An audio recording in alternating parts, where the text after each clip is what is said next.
Halo kreator dan sahabat YouTube semuanya. Jumpa lagi dengan saya Daeng Fai Channel. Dan ingat, masih di seputar YouTube.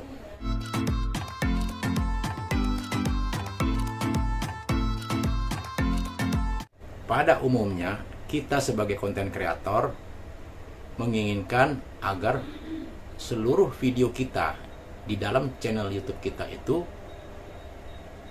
ingin semuanya viral, ya. Akan tetapi pada kenyataannya setiap video pada konten kreator selalu yang banyak ditonton adalah video-video yang terakhir kita upload ke YouTube, ya. Nah, di sini jadi permasalahan, ya. Kadang hati kita berpikir begini, kenapa video-video yang terakhir saja yang selalu ditonton, ya. Dan suatu saat kita akan upload video baru, pasti video baru itu yang akan ditonton lebih lanjut. Sementara video yang terakhir kedua kita upload akan ditinggalkan lagi. Itu biasa sering terjadi.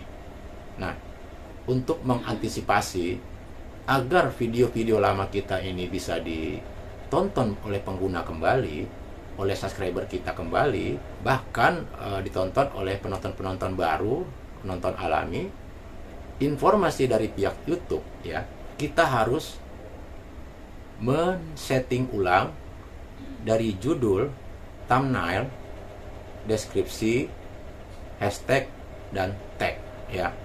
Semua elemen metadata itu harus kita setting ulang. Kenapa demikian? Karena setiap kita membuat judul, ya, hashtag atau tag, itu pasti kita harus melakukan riset, ya. Itu awal-awalnya kita harus melakukan riset berdasarkan kata kunci atau judul atau tema yang viral, ya, yang sedang tren. Namun pada kenyataannya, ya, tanda kutip masalah tren atau viral itu dia akan berubah-ubah, ya. Setiap waktu sesuatu yang ngetren itu akan berubah, ya. Mungkin di 6 bulan kemudian, di setahun kemudian, itu tema-tema yang viral itu akan berubah, ya. Trafficnya akan berubah, indeksnya yang muncul kadang-kadang berganti, ya. Mungkin tema ini akan viral, ya, atau tentang konten ini yang lagi viral, ya. Itu tergantung masanya. Nah, karena hal demikian, maka seyogyanya kita harus melakukan setting ulang untuk menyesuaikan tren, ya. Dan kedua, kita pun harus tahu bahwa kalau kita men-setting judul, bukannya kita harus merubah judul. Tetap judul kita setting, kita rubah, tapi dengan cara, ya, beda kata tapi satu makna, ya. Beda kalimat tapi satu makna, ya. Contoh, misalnya dalam satu channel ada satu video yang judulnya cara membuat ayam bakar manis. Ini contoh, ya. Nah, kita bisa ganti. Seumpama judul video itu videonya udah jarang ditonton, kita bisa setting, kita bisa atur ulang, ganti judul, tetap satu makna walaupun diganti kalimatnya sedikit atau katanya diganti dengan kata yang sepadan.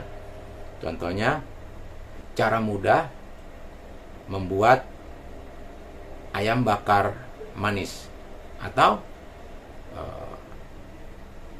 inilah cara cepat membuat ayam bakar manis.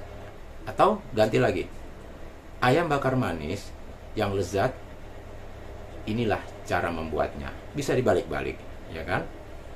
Nah, jadi kita itu harus memperbarui lagi, istilahnya memodifikasi lagi, ya, judul, thumbnail pun kita harus rubah. Mungkin layout atau settingan gambarnya agak kecil-kecil atau terlalu banyak, namun kecil-kecil, atau juga kadang-kadang home dari thumbnailnya itu banyak kosong, gambarnya terlalu kecil.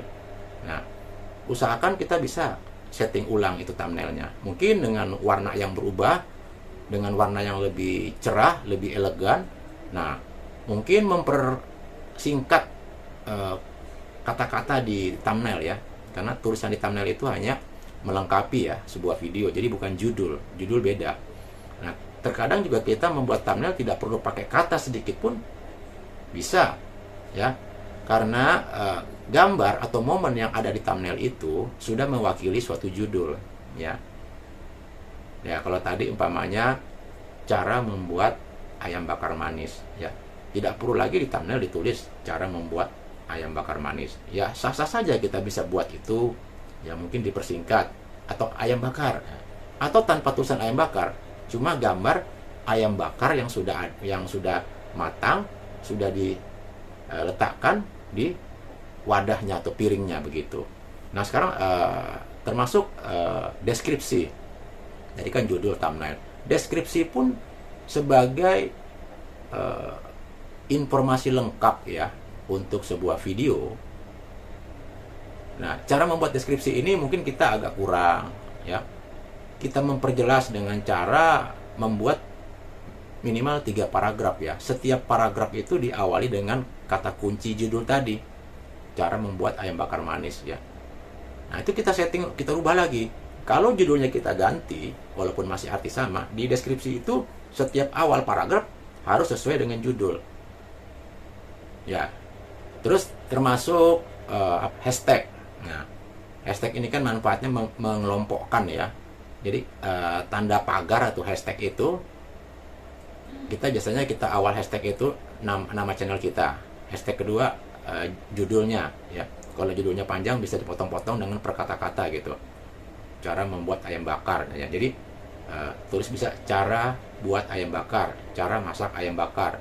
Terus lagi bawahnya ayam bakar manis, ayam bakar manis lezat. Nah, itu pakai hashtag. Hashtag ini jika kita klik, dia akan muncul sekelompok, contohnya ayam bakar, kita klik hashtagnya, itu langsung muncul itu seluruh konten kreator yang membuat masakan ayam bakar ya, bagi yang sudah membuat hashtag ayam bakar. Jadi keluar semua itu video-video konten kreator lain yang mempunyai hashtag ayam bakar, itu disatukan. Nah, dan yang terakhir kita bisa men-setting lagi apa ya, tag atau kata kunci, keyword ya. Nah, kata kunci ini juga YouTube kan di platformnya ini kita kan dibatasi beberapa karakter gitu. Nah, bisa kita ganti atau kita tambahkan atau kita kurangi. Kita ingin lihat performanya setelah kita setting dari judul ya. Jadi mengikuti tren ini ya, dari judul, terus thumbnail yang udah kita rubah settingannya, layoutnya, gambar-gambarnya, deskripsi ya, yang kita sudah modif, karena setiap awal paragraf deskripsi itu harus ada kata kunci sesuai dengan judul. Terus hashtag ya, mungkin kita tambahkan atau kita rubah, kita tambahkan dengan hashtag dengan kata-kata yang lain ya, sesuai dengan keadaan yang viral di masa-masa sekarang. Terus tag, itu pasti ada perubahan. Jadi video-video kita yang udah lewat setahun itu kemungkinan besar akan terbaca oleh algoritma, karena kita ada perubahan metadata ya, itu terbaca oleh algoritma YouTube. Karena kalau kita melihat video kita sudah tidak ada yang nonton, stuck, lalu kita tidak setting sampai kapan video itu akan ditonton ya, tertinggal jauh dengan video-video baru. Sedangkan kita pingin ya, walaupun video yang sudah lewat setahun 2 tahun pingin ditonton lagi ya, kemungkinan sih ada. Kalau kreator itu dari awal membuat video sudah menanamkan SEO-nya ya, Search Engine Optimization-nya, yang terdiri dari metadata tadi, judul, thumbnail, deskripsi, dan hashtag serta tag-nya. Nah, mungkin video-video lama juga kalau memang pas kata kuncinya berdasarkan riset ya, bisa kehitung jari ya, masih bisa ditonton ya. Entah video yang terakhir ditonton, video yang keberapa ditonton, itu kadang-kadang muncul. Tidak seperti video yang terakhir kita buat, itu yang nonton itu masih banyak, karena masih masa-masa promosinya pihak YouTube ya. Setiap kita upload video itu pasti ada yang namanya promosi dari pihak YouTube. Semua, baik konten kreator yang baru atau yang lama, setiap kita upload video udah publik itu langsung dipromosikan di YouTube masuk di fitur tayangan. Nanti setelah ditonton oleh penonton atau pengguna YouTube, baru masuk di fitur penayangan. Jadi sekali lagi, jika ada waktu senggang, yuk kita setting ulang metadata video kita. Ya sekiranya itu saja ya pemirsa yang dapat saya sharingkan. Semoga sedikit besarnya ada manfaat. Akhir kata saya ucapkan, tetap berkarya, salam kreator.